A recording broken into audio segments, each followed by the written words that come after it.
Hello అండి. ఈరోజు నేను మీకు ఒక చిన్న కథ చెప్పబోతున్నాను ఒక గురువు గురించి. ఒక గ్రామంలో రామచంద్ర అనే గురువు ఉండేవారు. ఆయనకి చాలా తక్కువ జీతం వచ్చేది. ఆయన ఎప్పుడూ ఫస్ట్ స్టార్టింగ్ జాబ్ వచ్చినప్పటి నుంచి ఎండింగ్ వరకు ఆయన ఒకే స్కూల్లోనే పనిచేసేవారు. ఆయనకు తక్కువ శాలరీ వచ్చేది. అందులో పిల్లలు కూడా చాలా తక్కువ మంది ఉండేవాళ్ళు. ఈయన ఏ రోజు పిల్లల్ని నువ్వు తక్కువ లేదా నువ్వు ఎక్కువ అని ఏ రోజు సంబోధించే వ్యక్తి కాదు.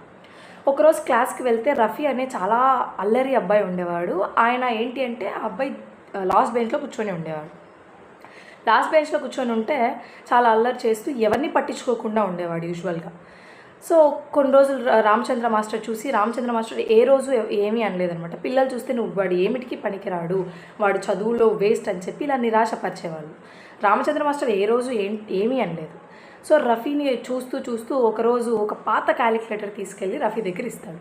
ఇస్తే నువ్వు గణితంలో చాలా పైకి వస్తావు, ఒకసారి గణితాన్ని ఇష్టంగా నేర్చుకొని చూడు, నేను నీకు సపోర్ట్ చేస్తా, మంచి ఇంజనీర్ అవుతావు అని చెప్పి రామచంద్ర మాస్టర్ బాగా సపోర్ట్ చేస్తాడు రఫీని.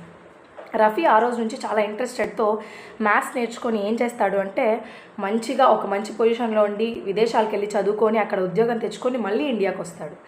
ఇండియాకి వచ్చినప్పుడు ఒకరు ఇంటర్వ్యూ చేస్తూ ఉంటే, సార్ మీరు ఇంత పెద్దగా ఎలా అయ్యారు, ఇంత గొప్ప వాళ్ళగా ఎలా అయ్యారు అంటే ఒక మాట చెప్తాడు రఫీ.